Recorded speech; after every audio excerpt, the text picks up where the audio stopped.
একটা টিউশনি করবে? কোথায়? ভবানীপুরে। ছাত্র না ছাত্রী? ছাত্র, ক্লাস 8। ছাত্র পড়াবো না। আরে পুলিশ অফিসারের ছেলে, বাবা ডিআইজি, ভালো মাইনে দেবে, ভালো খাবার পাবে। আরে এত বড় পুলিশ অফিসারের ঝাড়ুদার হতে পারাও ভাগ্যের। সুপারিশে চাকরিও হয়ে যেতে পারে, 2 দিন পর আইজি হবেন। রাজি হয়ে যাই রাজীবের প্রস্তাবে। রাজীব বলল মাইনে মাসে 800 টাকা। সে সময় 800 অনেক টাকা। কিন্তু টিউশনিটা রাজীব নিজে না করে কেন যে আমাকে দিচ্ছে বুঝতে পারছিলাম না। তুমি করছো না কেন? আমার সময় নেই। ডিআইজি সাহেবের ছেলের নাম অনি।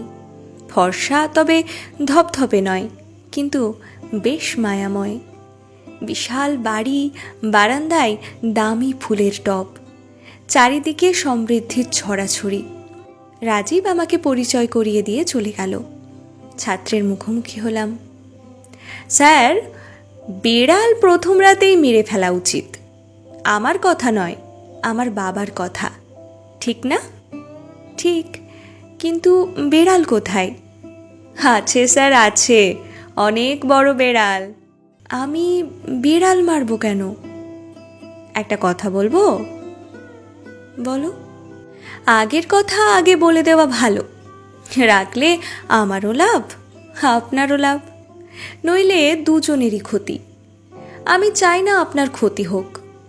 কি কথা, বলে ফেলো। আপনার মাইনের 40% আমাকে দেবেন। আপনার মাইনে 800 টাকা, 40%-এ হয় 320 টাকা। তবে আমাকে 300 দিলেই চলবে, 20 টাকা আপনার বকশিস। কি বলেন স্যার? প্রথমে মাথাটা ঝিমঝিম করে ওঠে। ইচ্ছে করছিল ঘুরিয়ে একটা চড় দিই। হাত এগিয়ে নিয়েই থামিয়ে ফেলি। মুহূর্তের মধ্যে স্বাভাবিক করে ফেলি নিজেকে। তারপর সহজ গলায় আদর মেখে বললাম, কম নেবে কেন বাবা? এমনি। না, আমি পুরো 320 দেব। তাহলে স্যার খুচরো দিতে হবে। আমি 100 টাকার নিচে খুচরো রাখি না। তাই হবে। বিচিত্র অভিজ্ঞতার আশায় আমার মনটা ফুরফুরে হয়ে ওঠে। মজার হবে টিউশনিটা। দেখি কত দূর যেতে পারে অনি। মাস শেষ হওয়ার কয়েকদিন আগে আমি একটি খামে করে 320 টাকা অনির হাতে তুলে দিই। অনি যথাসময়ে টাকা পেয়ে খুশি। হাসি মুখে বলল, স্যার আপনি খুব ভালো মানুষ। আমি বললাম, তুমি আমার কাছ থেকে শিখছো, আর আমি শিখছি তোমার কাছ থেকে। দুজনের মাইনেই ঠিক সময়ে দিয়ে দেওয়া উচিত। তাহলে শ্রমের মর্যাদা মাসের প্রথম দিকে হাসার সুযোগ পায়। অনি বলল, থ্যাংক ইউ স্যার। সব মানুষ যদি আপনার মতো হতো। 4 মাস পর ডিআইজি সাহেব পড়ার রুমে এলেন। এতদিন তাকে একবারও দেখিনি। বেশ গম্ভীর চেহারা, দেখলে সমীহ আসে। চোখের চশমায় দামটা পুলিশের পোশাকের মতো ঝিলিক মারছে, হাতের ঘড়িতে আরও বেশি। তিনি অনির একটি খাতা হাতে তুলে নিয়ে দেখতে দেখতে বললেন, মাস্টার, আপনার মাইনে 400 টাকা বাড়িয়ে দিলাম। কেন স্যার? আমরা পুলিশের লোক, গুণীর কদর করতে জানি। এ পর্যন্ত কোনো মাস্টার আমার ছেলের কাছে 2 মাসের বেশি টেকেনি। প্রত্যেকেই আমার ছেলেকে বকা দিয়েছে, মেরেছে, অশ্রাব্য কথা বলেছে। ছেলে কেবল আপনারই প্রশংসা করেছে, আপনি নাকি ভালো পড়ান। তিনি একটা কলম ও একটা ডায়েরি আমার হাতে দিয়ে বলেন, এগুলো আপনার। Thank you sir. কলমটা ছিল সম্ভবত পার্কার। তখন তো আর মোবাইল ছিল না। ওই সময় পার্কার ছিল আমাদের কাছে স্মার্টফোনের মতো লোভনীয়। সাহেব চলে যেতে অনি বলল, স্যার, তুমি কি কলম আর ডায়েরি হতেও ভাগ চাইছো? অনি হেসে বলল, না স্যার, ওসবে আমার আগ্রহ নেই। টাকা হলে সব পাওয়া যায়। তবে আমার পাওনা এখন 480 টাকা। আমি 80 টাকা নেব না, 100 টাকা নেব। তার মানে 500 টাকা। ঠিক আছে, তুমি আমার টিচার, তোমাকে 20 টাকা বেশি দিতে না পারলে আমার জ্ঞান অর্জন কিভাবে হবে? অনির হাসিটা আরও বিস্তৃত হলো। কমিশন নিলেও পড়াপড়ি বেশ ভালোই হচ্ছে। আরও 3 মাস কেটে গেল। এর মধ্যে আমার মাইনে আরও 200 টাকা বেড়ে গেছে। অনেকে এখন টাকা দিতে কষ্ট হচ্ছে না। সেদিন বাইরে খুব বৃষ্টি হচ্ছিল। অনেকে অন্য দিনের চেয়ে বেশ আনমনা মনে হচ্ছে। বললাম, কি হয়েছে? স্যার, একটা কাজ করে দিতে হবে। কি কাজ? একটা চিঠি লিখে দিতে হবে। চিঠি তো লিখেই দিই, স্কুলের চিঠি নয়। কোন চিঠি? আমার প্রেমিকা, সরি স্যার, বান্ধবীকে দেওয়ার জন্য। কি লিখব? আপনার মতো করে আপনি লিখে দেবেন।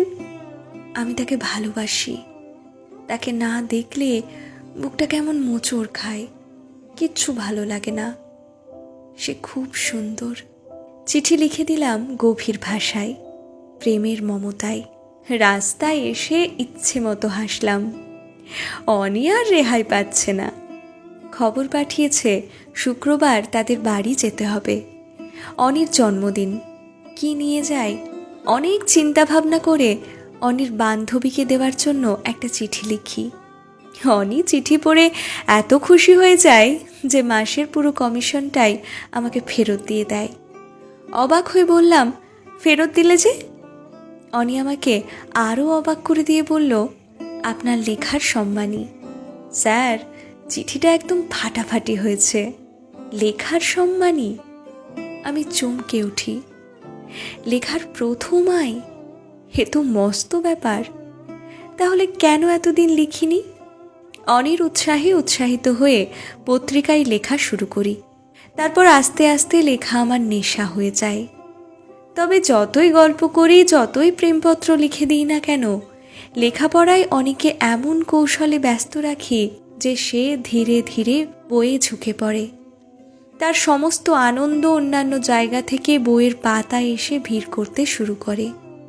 আগে তার বাবাকে বলতো চকলেটের কথা, এখন বলে বইয়ের কথা।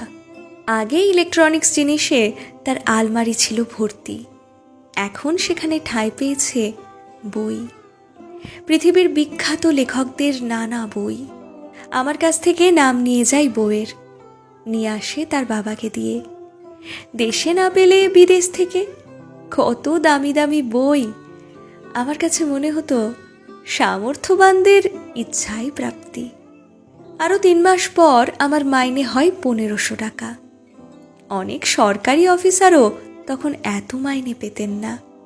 এখন অনির পাওনা গিয়ে দাঁড়ায় 600 টাকায়। মাসের শেষ দিন অনেকে 600 টাকা দিতে যায়। লজ্জায় চোখটা নিচু করে ফেলে সে। আগের মতো দ্রুত হাত এগিয়ে দিচ্ছে না। Sorry sir. নাও তোমার টাকা। লাগবে না স্যার। আরে নাও, আমি অত টাকা দিয়ে কি করব? স্যার, 1 মাসে যত টাকা আপনাকে দিই, আমি একদিনে তার চেয়ে অনেক বেশি দামের চকলেট খাই। একটা চকলেটের দাম 100 টাকা। দিনে 20টা চকলেট আমি একাই খাই। বাবার হুকুমে সুইজারল্যান্ড থেকে আসে। তারপরও আমি বললাম, নাও। লাগবে না স্যার। আগে লাগতো কেন? তাস খেলতাম।